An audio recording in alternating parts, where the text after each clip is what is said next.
Let's talk very briefly about seeds. Seeds are produced during reproduction in plants as the start of the next generation. But what we're interested in is what's the difference between seeds.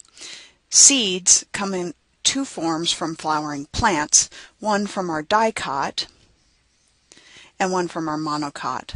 Corn you're very familiar with. If you think about eating corn, it has a very starchy center, right? This is something we refer to as the endosperm. And then there's that little crunchy bit that's kind of right in the middle, almost like a core to the kernel. That is actually the embryonic leaf part down here at the bottom. Now, this endosperm is absolutely chock full of starch. This is how the plant stores starch for food for that embryonic leaf so that before it starts to photosynthesize, it can actually grow. In the dicot, we don't have endosperm. So the dicot, or the two cotyledons, two embryonic leaves, very, very different structure in our dicot. Seeds can go through a period of dormancy before they actually germinate, but what we typically think of with seeds are the fruits that surround them. So the fruit does not give any nutrients to the growing embryo directly. Now, we eat the fruit, but the fruit is really there and designed to aid dispersal of the seeds that are on the inside. So the plant is looking for something to come along and eat the fruit with the seeds and carry them to a new location for deposit. You are a terrible seed disperser. You deposit seeds in the garbage can, or if you eat them accidentally, they end up in the sewage system. This is not good plant dispersal.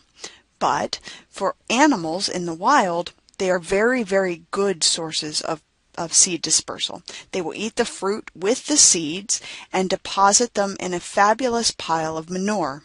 Now, why is this good? The excrement from the animal actually provides a very high level of nitrogen and phosphorus for the seeds as it germinates. We can also see other types of seeds here and other types of seeds here. They come in all kinds of shapes and sizes. The fruits come in all kinds of shapes and sizes depending on the type of plant. Now, I mentioned to you that seeds can go into a phase of dormancy. Now, when that seed gets the sense that it needs to sprout and shoot out this embryonic shoot that actually will turn and go straight down based on a type of tropism that we'll talk about later. This seed will start to germinate and go through its normal process of forming a new seedling or baby plant. But how does it know to do that? The process is the same in our dicot here or in a monocot. We just see slightly different variations of that embryonic root to start. But what we're most interested in is what are the keys? What environmental signals would be involved? Think about that. What environmental signal is going to cause a seed to come out of dormancy?